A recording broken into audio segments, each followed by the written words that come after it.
कि सर यहाँ चाहिँ विभिन्न विधाका महिलाहरू यङ लेडिजहरू आएर वुमेनहुड सेलिब्रेट गर्ने एउटा ओपन प्लेटफर्म सेलिब्रेसन चाहिँ खोलिदिनु हुँदो रहेछ होइन। यहाँ कि त डक्टर्स मात्रै होइन, म अन्टरप्रिनर ब्याकग्राउन्ड मात्रै होइन, नान्सी मेन्टल हेल्थ एडभोकेट मात्रै होइन, सबैजना अगाडि आएर अहिलेका समक्ष भइरहेको इस्युजहरूलाई लिएर त्यो साथसाथै ग्ल्यामर फिल्डका कुराहरूलाई पनि मिसाएर अगाडि लाने चाहिँ एउटा ओपन प्लेटफर्म रहेछ। यो प्लेटफर्मले चाहिँ धेरैजना महिलाहरूलाई कस्तो खाले कन्फिडेन्स दिँदो रहेछ भन्दाखेरि चाहिँ अब नेटवर्किङबाट एउटा भयो, अर्को चाहिँ क्रेडिबिलिटीबाट भयो, अर्को तेस्रो भन्दाखेरि चाहिँ आफैमै एउटा कन्फिडेन्स बिल्ड गर्ने पनि मौका पाएर आउँदो रहेछ होइन। कन्फिडेन्स बिल्ड हुँदाखेरि हाम्रो मिस नेपालको लोगो हेर्दाखेरि पर्सनालिटी ग्रुमिङ प्लेटफर्म भनिन्छ। पर्सनालिटी ग्रुमिङमा एक कुरा मात्रै हेरिँदैन, त्यसमा हामीले खानादेखि लाउनुदेखि मान्छेहरूसँग कसरी इन्टरेक्ट गर्ने यी सबै कुरा देख्छौँ होइन, हेर्छौँ। कसरी अगाडि बढाउने भनेर महिलाको जीवनमा एउटा ग्रुमिङ सेसन कसरी इन्स्टिल गर्ने त्यो कुराहरूमा पनि हेरिन्छ। त्यही भएर पर्सनालिटी बिल्डिङ प्लेटफर्म पनि रहेछ। मिस नेपालले चाहिँ 3टा फ्रेन्चाइज लिएको छ यसको अन्डर। 3टा फ्रेन्चाइजले चाहिँ इन्टरनेसनली 3टा त्यस्तै ठुल्ठुला प्याजेन्ट्सहरूमा पठाउने गरिन्छ होइन। यी मध्ये एउटा मिस वर्ल्डमा म जानु लागेको छु, मिस अर्थमा सरिसा जानुभयो, अनि मिस इन्टरनेसनलमा नान्सी जानुपर्छ होइन। यी 3टाको आफ्नो आफ्नै भावहरू हुन्छ, आफ्नो आफ्नै भ्याल्युज र एडभोकेसी हुन्छ। मेरो मिस वर्ल्डमा जाँदाखेरि चाहिँ अब 2टा कुराहरू एकदमै प्रोमिनेन्ट र इम्पोर्टेन्ट हुन्छ कि। मिस वर्ल्डमा जाँदाखेरि हामीले नेपालबाट हेरेको इन्ट्रोडक्सन एउटा भिडियो कतिौँ वर्षदेखि नेपालीहरूले पर्खेरै बसेको भिडियो पनि हुनुभएको छ होइन।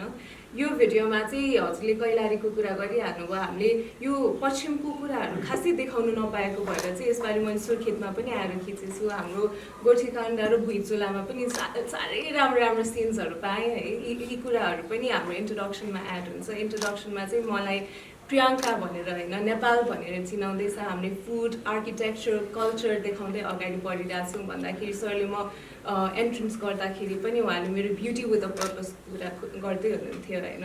मेरो मेन पर्पस भनेकै यो प्रोजेक्टले दियो कि मिस वर्ल्डमा जाने पार्टिसिपेन्ट भएपछि चाहिँ अब यो वकिङ टकिङ ग्ल्यामको कुरा त गरिरहेकै थियो होला पहिला पनि।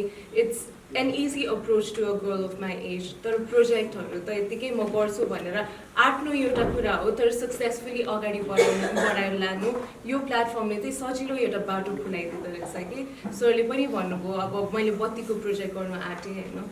बत्तीमा त म त्यसरी ट्रान्समिटरहरू वायरहरू आफै गएर बोकेर लगाउन सक्दिनँ नि त। तर उहाँहरूको आफ्नै मान्छेहरूले पनि त्यहीको मन्त्रीले पनि पुस गर्दाखेरि पनि 10 वर्ष जति लागिसक्यो रहेछ कि त्यहाँ बत्ती पुर्याउनु। तर यो प्लेटफर्मको क्रेडिबिलिटी मेरो यो टाइटल नाममा टाइटल जोडेको भएर चाहिँ मैले 6-7 महिनाको अवधिमा त्यहाँ बत्ती पुर्याउन सफल भएँ होइन। त्यही भएर यो चाहिँ ओपन प्लेटफर्म रहेछ। यसमा अपर्च्युनिटिजहरू धेरै आउँछ, तर कसरी ग्र्याब गर्दै जाने भने चाहिँ एउटा इन्टेन्सन र आफ्नै एउटा पर्पस चाहिँ बोकेर पहिल्यैदेखि आउनुपर्ने रहेछ। अब हजुरले भन्नुभयो यताको नारीहरू चाहिँ कहिले मिस नेपाल बन्छन् त भन्दाखेरि अब it's a very competitive platform आजको दिनमा आउँदाखेरि होइन। हामीले आज मिस नेपाल मात्रै होइन, मिस वर्ल्ड खोजिरहेछौँ होला, मिस इन्टरनेसनल खोजिरहेछौँ, मिस अर्थ खोजिरहेछौँ होइन। त्यही भएर अब नेपाली प्लेटफर्ममा मात्रै भिडाउँदाखेरि चाहिँ एक किसिमको प्रिपेरेसन र प्लानिङले पुग्थ्यो पनि होला, तर इन्टरनेसनली जाँदाखेरि उहाँको रिक्वायरमेन्ट्सहरू पनि हुन्छ। त्यही भएर पनि हाइट वेटको क्राइटेरिया हामीले लगाउनै पर्ने हुन्छ होइन। त्यो साथसाथै हाम्रो केही मागहरू हुन्छ कि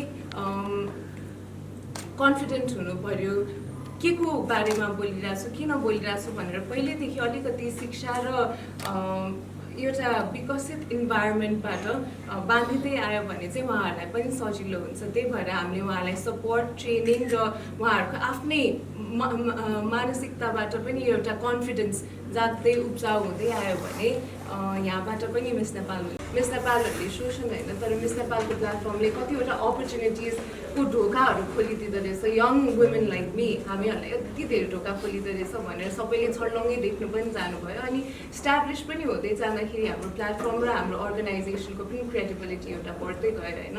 त्यही भएर हाम्रो मेन पर्पस चाहिँ खुलेर अगाडि बढ्दै आउँदाखेरि चाहिँ मान्छेहरूको ट्रस्ट विश्वास पनि बढ्दै गयो। त्यो बाहेक चाहिँ हजुरले एडभर्टिजमेन्टको लागि पनि युज हुन्छ कि भनेर भन्दाखेरि त्यो पनि एउटा जब अपर्च्युनिटी नै हो अहिले आएर हेर्दाखेरि होइन। जब अपर्च्युनिटीमा चाहिँ के हुन्छ भने आफूलाई सेफली रिप्रेजेन्ट गर्न सक्यो भने कुनै पनि काम त नराम्रो होइन नि त।